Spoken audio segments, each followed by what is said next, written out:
Guys, papunta tayo ngayon sa Tree of Life. Pero may mga nadaanan tayo guys, oh. High speed siya sabi. Hindi. Guys, may mga wheel na nadadaanan natin guys, oh. Ayan. Itong area na to maraming oil guys.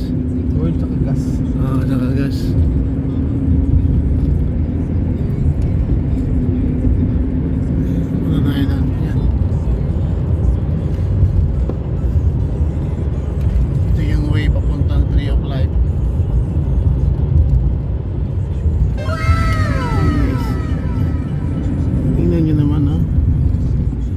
Gilid natin disyerto.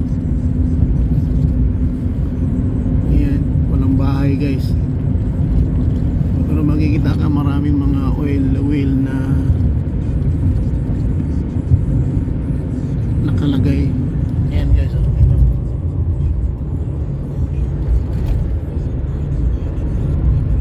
Ayan guys.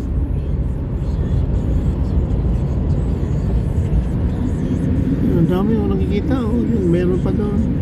Halos every 100 meters merong gumagalaw na oil wheel.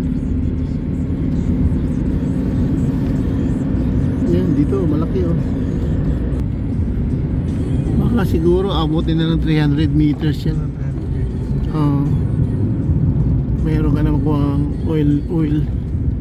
Dito meron ng oil na ano, factory. Yung mga tent, Brad, camping tent naman yan. Ayan guys. Yan. Ano yan doon, Brad? Camping tent, desert tent. May maraming nagka-camping.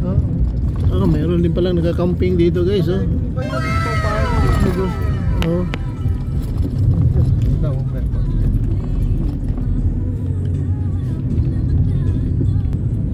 Ginawa rin lang negosyo dito area na to guys. Bilihan pa ng mga nuts. May bilihan pa ng ano, sunflower seeds. Ayun doon. Ayan, may mga camping. Pwede kayo mag-camping rito. Dala lang kayo ng ano, ng pagkain. Bayad dyan. Hindi mga. Ayan, camping, oh. Pahan. Ayan, daming camping.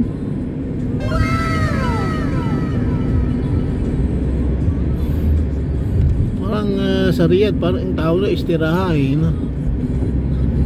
Pero nga lang, istiraha, medyo social yun doon kasi bahay talaga. Ito, camping area guys. Tent lang, ayos na.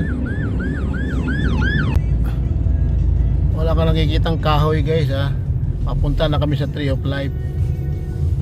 Walang kahoy dito guys. Tapos biglang magkakaroon doon ng isang kahoy na sa gitna. Farm doon yung farm. Yan ang pinagtataka ng lahat ng bakit sa gitna ng disyerto daw may nabubuhay na kahoy. Pero base sa mga archaeologists na sumusuri, yung kahoy na yan ay isang acacia tree. At tinanim noong 1582. Guys, ang daming tent dito, ang daming mga sasakyan. Ito palang ano nila, libangan dito sa Bahrain. Nagkakamping-camping sila rito. Iba pala sila, nagsisita. Siguro nagsisisa yan, Brad, ano? Hello. Layo ng sisa nila. Nandito sa away from the city. Ayan na pala yung Tree of Life, oh. Malapit na tayo.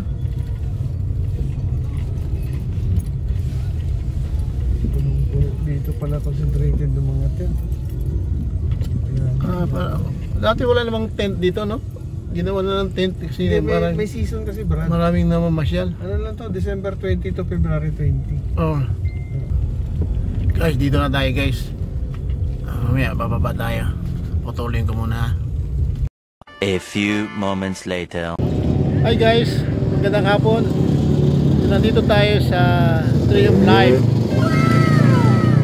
Bahrain, Manama, Bahrain guys. Yan yung sa likod ko, yun yung Tree of Life guys. So yung Tree of Life guys ay more than 400 years ago At nandito sa gitna ng disyerto guys. So guys, lapitan natin. Puntahan natin guys. Itong Tree of Life guys ay according to archaeologists ay ito isang acacia tree na tinanim noong 1582. So ito yung entrance guys. Ayan.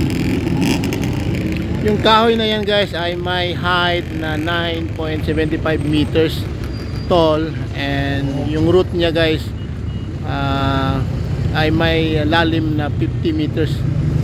So tamang tama siguro makakuha siya ng tubig sa ilalim, kaya siguro nabubuhay siya. So nagtataka tayo na nabubuhay siya sa gitna ng disyerto kasi siya lang ang nag-isang kahoy na tumutubo dito guys eh. Ay, ito na guys Tree of Life Visitor Center. Ayan guys. So, dinadayo talaga to guys. Alam nyo ang approximate na visitors dito yearly is 65,000 people yearly visiting this Tree of Life. So ganun ka siya. Ito yung local attraction dito sa Bahrain na maraming turista na pupunta guys. Ayan guys. Ito guys, maraming mga bisita dito, mga visitors from different countries guys. Noong 2009 ay ninominate na maging isa sa 7 wonders in the world, pero hindi yata na materialize, hindi natapos yung documentation, sa kaya hindi siya nasali guys. Ayan guys. Ayan, puntahan natin guys yung ano bang talagang kahoy na to. Pero ang according to studies ay ito ay isang acacia tree. Acacia tree lang siya guys. Ayan. Ayan, lapitan natin kung ano ba siya. Ayan, hindi na naka-surroundings na siya, hindi makapasok. Ayun.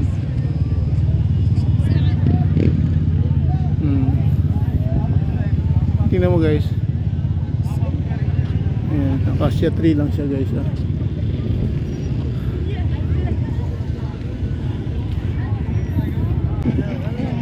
Ito guys, maraming mga visitors na pumunta rito guys. Ito yung malaki siya eh. Ayan o. Yan pinan na part daw ng Garden of Eden. So, yan lang paniwala na, pero hindi naman siguro guys. Ayan daw yung tao. Ayan. Ang laki ng kahoy na to guys eh. Ito yung mapa niya oh. Nasa paligid nandun yung pula na yan, you are here. Dito na side ay meron siyang mga maraming tent guys. Tingnan mo, ginawa nila ng tent dito sa malapit sa Tree of Life kasi barat na pupunta, kaya siguro ayan, tingnan mo, ang daming disyerto guys, walang kahoy talaga. Ayan siya, nag-iisa lang siya ng kahoy dito sa gitna. May mga inukay dito guys oh. Siguro dito sila kumukuha ng ng ebidensya or studies kung ano ba talaga ang kahoy nito.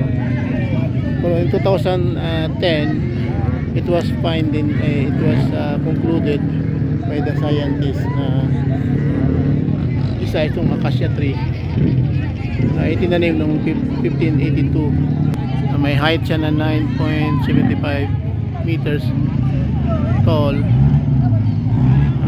Ayan, maraming mga bisita guys ito yung dinadagsa talaga, ito yung tourist attraction, local tourist attraction dito sa Bahrain guys. Ayan, dito ayan, daming tao guys. Ayan. So this is a Tree of Life. Ayan, nabubuhay siya sa gitna ng disyerto.